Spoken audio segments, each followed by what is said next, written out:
¿Hijo de las estrellas? ¿Hijo de la historia remota? ¿O hijo de la manipulación y el fraude? ¿Cuál es su genética? ¿A qué especie pertenece? ¿Acaso es la prueba definitiva de la presencia extraterrestre entre nosotros?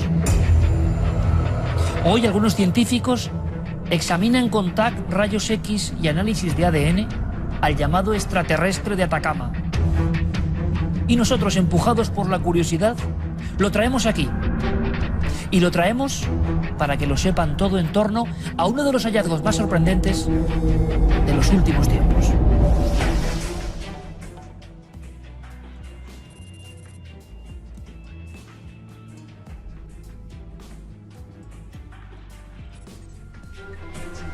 Buenas noches, bienvenidos a Nave del Misterio. Ahí lo tienen, en su proporción justa y exacta, milimétrica, unos 15 centímetros y unos pocos milímetros precisamente, recreado por nuestro compañero Juan Villa. Ahí está el ser de Atacama, un ser que ustedes seguramente ya conocían, porque es uno de los ejemplos del bestiario, entre comillas, extraterrestre más célebre. Y lo que ocurre es que ha vuelto a la actualidad. ¿Por qué? Es cierto que se está analizando, y esos análisis, ¿qué es lo que dicen? Queremos saberlo todo, y todo lo sabe Santiago Camacho porque está en contacto con las personas que están efectuando los trabajos científicos hoy sobre ese diminuto espécimen, gnomo, momia, feto momificado o ser de otro mundo. Yo de momento no lo sé, tengo mi opinión, luego se la daré. Santiago Camacho, buenas noches, compañero. Buenas noches, Iker. Bueno, primero, en titulares prácticamente, Santi, como siempre, historia conocida de este individuo. Pues el llamado humanoide o extraterrestre de Atacama entra en el universo de lo extraño en el año 2003, cuando un buscador de tesoros arqueológicos, un huaquero, Óscar Muñoz, en el desierto de Atacama, concretamente en una localidad llamada La Noria, se encuentra en una tumba un envoltorio de lino blanco, rodeado por un lazo de color violeta que llama su atención porque él no ha visto nunca, es una persona acostumbrada a lo que hay en esas tumbas de ese desierto, nunca había visto algo semejante. Al deshacer ese lazo se encuentra con esto, una figura diminuta, una figura humanoide con un extraño cráneo que nos recuerda a esas imágenes de los aliens, a esas imágenes de los extraterrestres que dan esos testimonios de abducidos que todos conocemos, y bueno, sabe que tiene algo que no es usual. Se lo termina vendiendo a el dueño de un pub en la localidad de Iquique, que también sabe que tiene algo extraño y se dedica ¿a qué? A cobrar a los turistas por hacerle fotografías. Así es. Lo tienen como reclamo, de alguna forma. Sí, es un reclamo, y además cobraba bastante según se iba haciendo famoso, porque estamos en los principios de la era de Internet. Estos turistas hacían fotografías, el ser de Atacama comenzó a coger cierta popularidad y finalmente llega ni más ni menos que a nuestro país. Llega a Barcelona a través de un ufólogo, Ramón Navia, que es presidente del Instituto de Investigaciones y Estudios Exobiológicos. Y todo un clásico en la historia de la ufología española. Efectivamente, y lo adquiere y lo trae a nuestro país. Y ahí se le pierde, digámoslo así, la pista, forma parte, digámoslo así, de la colección en particular, hasta que entra un personaje en escena, que es Steven Greer. Claro, Santi, interesante, y están viendo imágenes precisamente de un documental que se ha hecho. O sea, 10 años de silencio. Ese extraterrestre, entre comillas, pasa por un sinfín de análisis. Vamos a tener en unos minutos, escasísimos minutos, una conexión directa con uno de los grandes antropólogos forenses del país que ha tenido este ser y lo ha analizado y ha sacado su ADN. Ojo al dato, como decía aquel. Pero lo que ocurre es que después de 10 años de silencio llega este hombre, un doctor, un médico, Steven Greer, que parece que cree en los extraterrestres y que se presta a hacer una serie de trabajos exhaustivos que serían imposibles prácticamente. Steven Greer no es que crea en los extraterrestres, es que ha consagrado su vida a la desclasificación de los posibles secretos de carácter ufológico que tienen los Estados Unidos. ¿Y cuándo este doctor conoce el ser de Atacama? Pues realmente lo conoce cuando visita nuestro país en el marco de unos actos que se celebran en Barcelona, concretamente unos actos de exopolítica en 2009, y allí parece ser que traban conocimiento Steven Greer y Ramón Navia. Y Steven Greer se interesa muchísimo por la naturaleza de este ser, de esta diminuta momia, y es cuando decide incluirlo en el proyecto de un documental que está preparando sobre todo, digámoslo así, todo su periplo a lo largo de su vida sobre los extraterrestres. Consigue una financiación muy amplia que le permite ¿qué? Le permite hacer un estudio como nunca se ha hecho de esta momia. Se va a Barcelona provisto de equipo, microscopios, contenedores especiales, provistos por la Universidad de Stanford para tomar muestras. Y además, allí en Barcelona se hacen placas de rayos X, un estudio de rayos X completo, y un TAC, una tomografía axial computerizada, que da una imagen en 3 dimensiones, no solamente de la morfología externa, sino del interior, donde se pueden ver los vestigios de antiguos órganos, de pulmones, de corazón, etcétera, etcétera. ¿Y qué se encuentran, Santi? ¿Qué sabemos? Pues todo esto, Steven Greer vuelve a Estados Unidos, vuelve a la Universidad de Stanford y se lo entrega a 2 personas, concretamente Gary Knowland, profesor del Departamento de Microbiología de la Facultad de Medicina de la Universidad de Stanford, y Ralph Lachman, que pasa por ser el mayor experto mundial en enfermedades óseas infantiles. Y llegan a unas conclusiones muy curiosas. El profesor Lachman afirma que esto es un ser humano. De hecho, el análisis de ADN, según el profesor Nolan, esto lo corrobora al 99,99% de certeza. Es decir, no estamos hablando ni de un mono, ni de algo construido, ni de una... ¿Que se llegó a pensar? Sí, que podía ser un muñeco. Ni, desde luego, de un extraterrestre. Es un ser que, por espacio breve o no, estuvo vivo. Eso es la gran sorpresa y la gran, digámoslo así, la gran novedad del estudio de la Universidad de Stanford. Y dicen que el análisis óseo, dicen que este ser diminuto pudo llegar a estar vivo no unos días, ni siquiera unas semanas, pudo ser un ser de 6 años. Dejan una puerta abierta. 6 años con este aspecto, 15 centímetros de alto. Se habla de una de las momias, de ser una momia humana más pequeñas del mundo, si no la más pequeña. Sí, estamos hablando de un ser absolutamente diminuto y que el sentido común, o sea, lo que sería la mera observación, nos diría, esto, si es un ser humano, evidentemente es un ser humano no nacido. Cosa importante y que ustedes tienen que valorar y saber, y es que Santiago Camacho, hoy mismo, hace unas horas, ha estado en contacto revisando información con las personas de Stanford que han hecho este análisis. Yo creo que eso es muy importante, porque yo lo dije de inmediato a Santi, confirmemos, por mucho que lo diga un documental de alguien que cree en extraterrestres, por muy doctor que sea, que Stanford está metido en esto. Está metido en esto, hasta el cuello y demás, y creo que con mucha expectación. Sí, Gary Knowland, además, aparte de ser un gran científico, es un tipo muy amable, nos ha atendido con... Como suele ocurrir con los científicos americanos, por otro lado. Pues nos ha atendido, nos ha dado toda clase de facilidades, nos ha mandado los facsímiles de sus informes preliminares, y la verdad es que piensan que están ante un descubrimiento. Bien sea porque están ante el descubrimiento de un ser nacido de un tamaño diminuto, de lo que podría ser algo absolutamente insólito, o bien porque, y es la otra explicación que le dan, si el análisis óseo está en lo cierto, y ellos piensan que sí, lo que han descubierto es una enfermedad degenerativa, como puede ser la progeria. La famosa progeria. Pero desconocida hasta el momento, que pudo dar a los huesos el aspecto y la densidad de a un feto, de un nacido, de un ser ya nacido, de un ser mucho mayor. O un feto viejo prematuro, de alguna forma. Entonces están en ello, o sea, lo que tienen ahora son datos, o sea, lo que saben lo saben seguro, es decir, lo que han anunciado están perfectamente ciertos de ello. Los análisis de ADN se completarán en aproximadamente un año, o sea, para que veamos hasta qué punto van a ser exhaustivos. Se están llevando a cabo en varios laboratorios. Han podido determinar que pertenece al genotipo B2, que es el de la costa occidental del sur de América, es decir... Chile, Perú... Efectivamente, se corresponde perfectamente a lo que es. Lo único que les tiene desconcertados es que para ellos este ser con este tamaño no concuerda, es decir...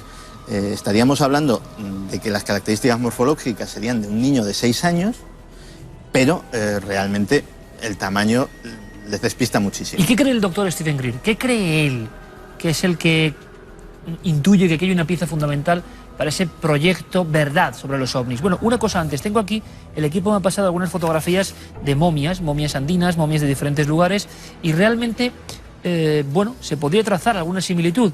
Cierto, y eso es sospechoso, porque ¿será este un feto modificado a conciencia desde su origen por el propio Guaquero?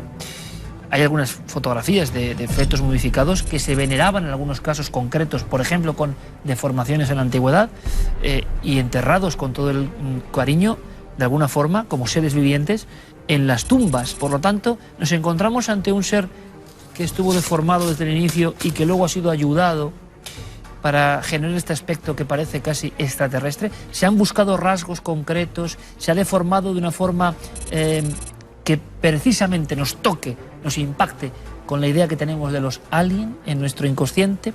Bueno, vamos a hacer una cosa, Santi, y luego queda algún dato importante y revelador. Pero quiero conectar directamente, ya se lo anunciaba, con el doctor Botella, que yo creo que, bueno, sobre las presentaciones, es uno de los más importantes y prestigiosos forenses españoles, y él tuvo la oportunidad, como forense español, tuvo la oportunidad increíble de estar un día analizando, sacando muestras de este ser en concreto. Y él ha sido muy prudente, y creo que ahora es el momento de que nos cuente sus impresiones reales. Y además lo cogemos de alguna forma en ese increíble y también un poco tenebroso lugar de trabajo.